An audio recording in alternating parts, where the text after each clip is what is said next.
It was a Tuesday morning, cold enough that my breath fogged up the inside of the car before I even turned the key. I didn't hit play on the radio, didn't check my emails, just sat there, fingers wrapped around a half-warm travel mug, staring at the building I'd walked into every weekday for 18 years.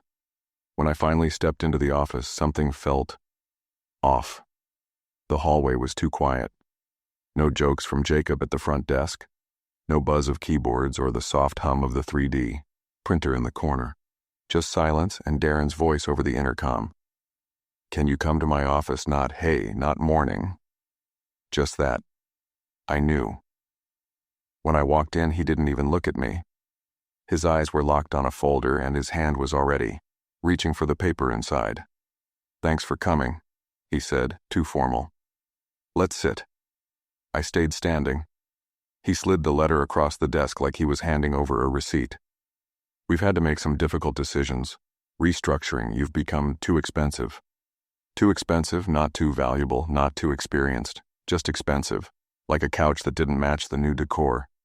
I kept my face still. "So, that's it?" He nodded once, clearly relieved I wasn't yelling.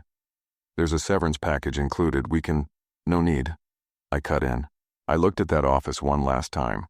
The same office where we used to scribble designs on glass walls and argue about heat tolerance thresholds. "I'll collect my things." He blinked. "You're not going to—" "No," I said. "You've already decided," and I walked out. No scene, no anger, just silence. Because sometimes, silence is louder than anything you could say.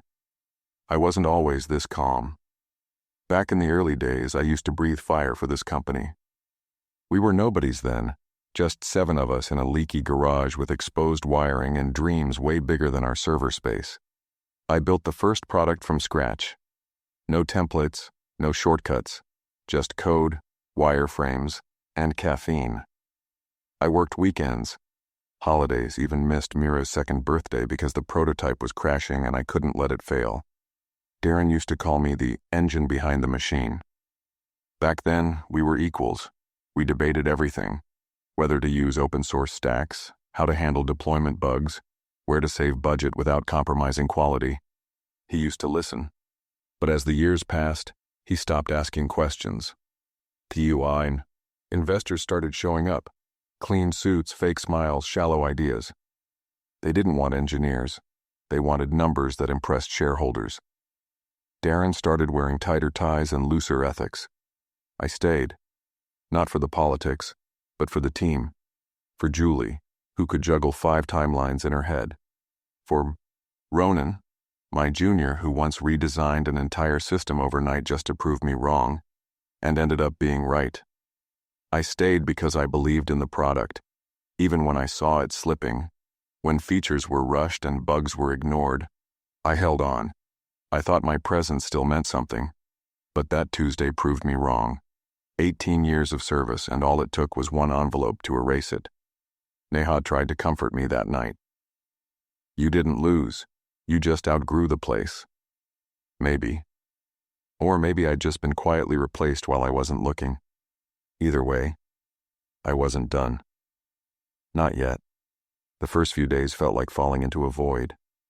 No meetings, no emails, no fire alarms going off because someone plugged in the wrong voltage converter. I still woke up at 6 out of habit. Still brewed coffee like I was racing against a sprint deadline.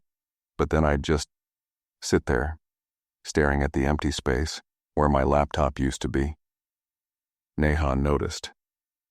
She didn't say much at first, just placed her hand gently on my shoulder every morning. "Maybe this is your moment to breathe," she whispered once. But it didn't feel like breathing. It felt like drowning in quiet. I tried going for walks. I organized the garage. Even cleaned out the drawer with all the tangled wires and old hard drives I kept telling myself I'd sort someday. Now someday was here. And it still felt pointless.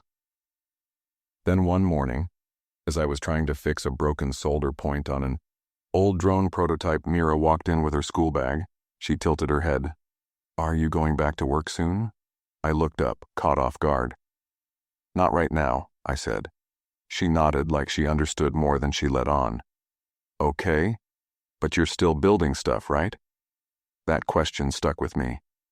I wasn't missing the job. I was missing the building, the problem solving, the spark, the purpose. That night I powered up an old Raspberry Pi and started coding again. Not for them. For me. Neha peeked in and smiled.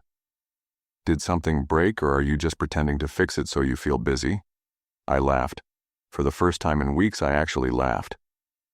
No, I said. I think something just woke up. It started with a text from Julie. Call me when you're alone. It's about Darren. We hadn't spoken since I left.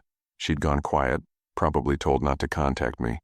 So when I saw her name flash across my screen, my pulse quickened. I stepped outside, away from Neha and Mira, and dialed. She answered, on the first ring. Her voice was low, urgent. I shouldn't be doing this, she said.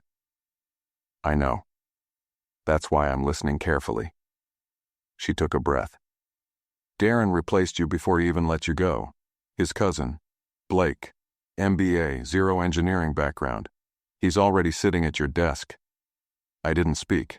I could feel the cold air on my skin, but I wasn't sure I was breathing. They said you were too expensive, she continued. But the truth is they needed you out of the way. I closed my eyes. The delayed project approvals, the budget excuses, the forced time off for wellness. It all made sense now. They're using your roadmap too, Julie added. Literally. Your files, they didn't even change the timestamps. I opened my mouth, then shut it again. There was nothing to say. The move was quiet. Surgical. They hadn't just fired me. They'd erased me and slid in a cheaper shadow. I thought you should know, Julie said. And I'm sorry. You didn't do this, I replied. You just confirmed what I already felt. Before hanging up, she said one more thing. They're speeding up the product release. Cutting corners. You were the only one who kept them grounded. Now they're free-falling. I hung up and stared at the skyline. No rage, just focus. They thought I'd go quietly, that I'd disappear into the background, maybe take up gardening or post about career transitions on LinkedIn. But they forgot something. I don't do quiet. I do precision. I kept thinking about that last meeting with Darren, how he avoided my eyes, how quickly he wanted me gone. At the time, I thought it was just cowardice. But now I knew better. He was afraid I'd find out the truth, that they were already replacing me, already pushing forward with my roadmap, already ignoring the warnings I'd given them, and they were right to be afraid. I dug out my old backups. Buried deep in one of the folders was a memo I'd written 6 months ago. Detailed documentation on a serious security flaw in our architecture, one that would only become critical during large-scale deployment. I had flagged it. I had proposed a fix, and they had shelved it, said it would delay the timeline. I made a few calls, quiet ones. Then I reached out to Carla, our former financial controller. She'd left the company early, but we'd always trusted each other. She agreed to meet. We sat in a quiet cafe by the docks. She wore sunglasses even though it was cloudy. Whatever you're planning, she said softly. Just know, they buried a lot of things.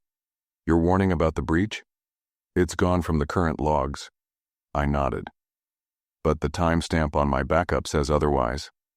She gave a dry smile. Then you still hold the high ground. I leaned forward. Why, are you helping me?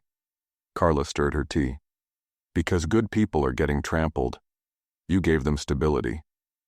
Now they're gambling with chaos. As I walked away from that meeting, I wasn't angry. I was calm.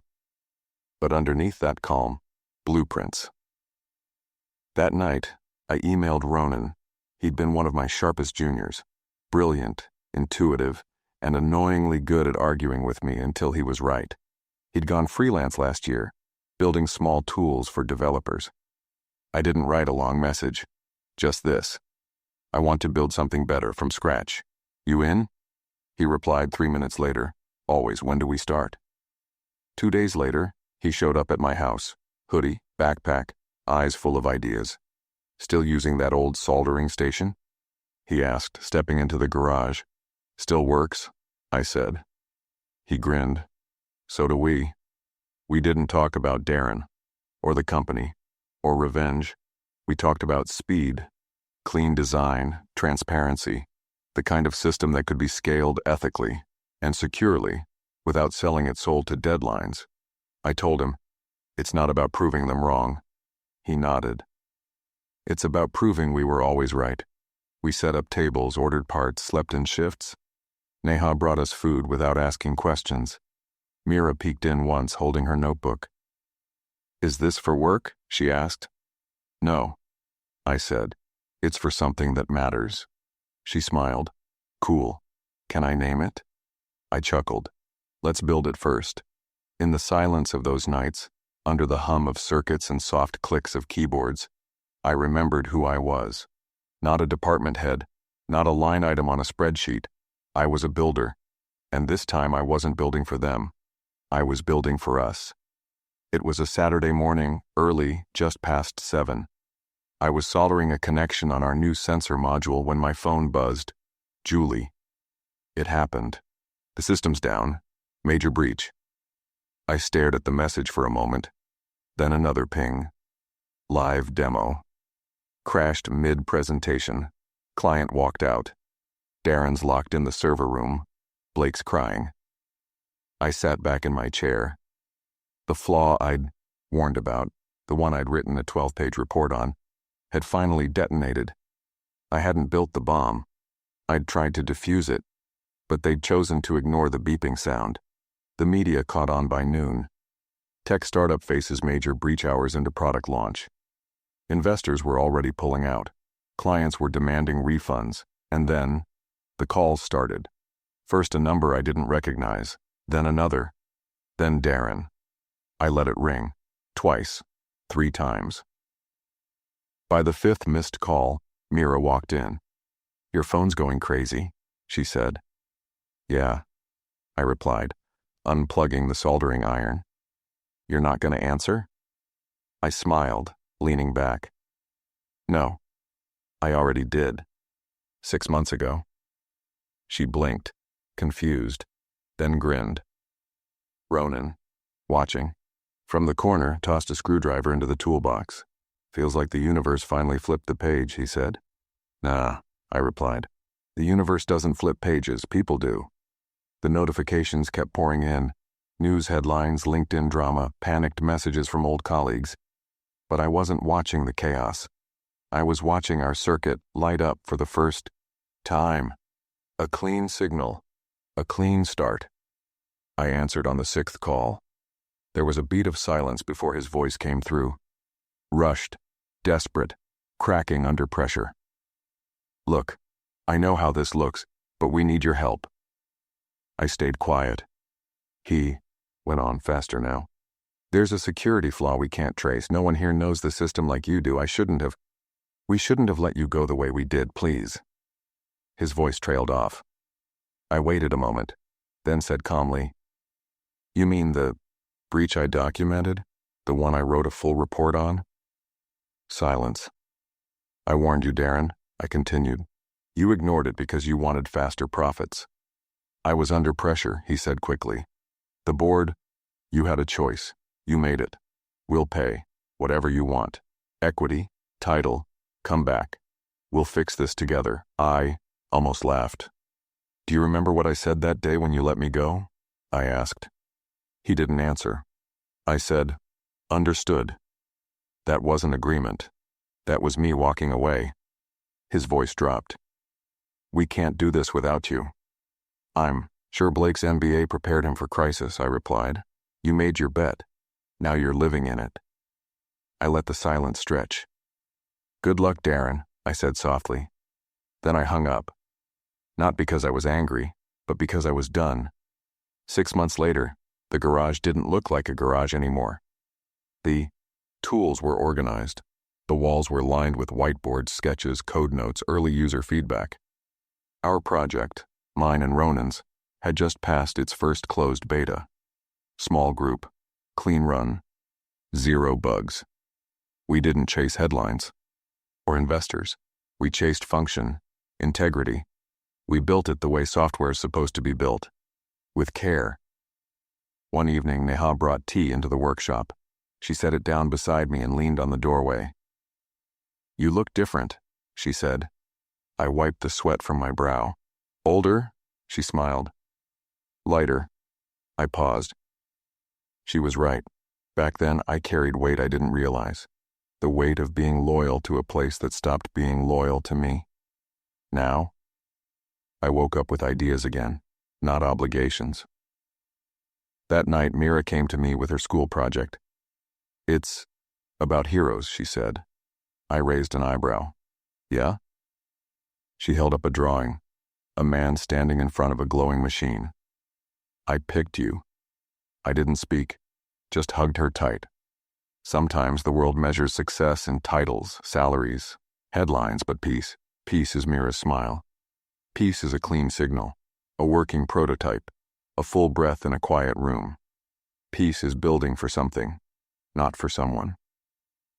Last week I found a small package on the porch. No return address, just a plain brown box, with my name written in thick black marker, not typed, not labeled.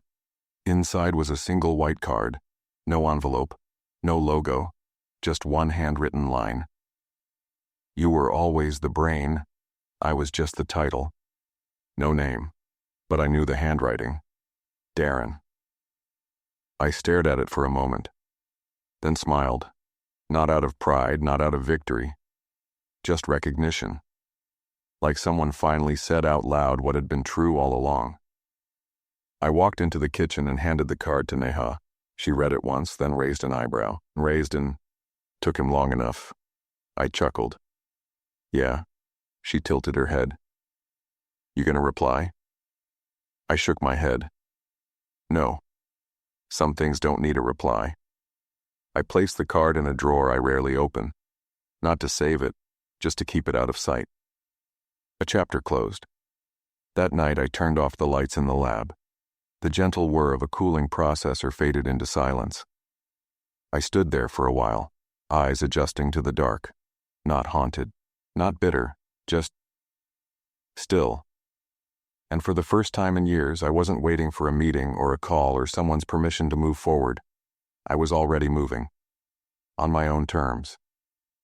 If this story moved you, if you've ever been underestimated, betrayed, or quietly rebuilt your life on your own terms, then don't just scroll away. Drop a comment below. Tell me, what would you have done in my place?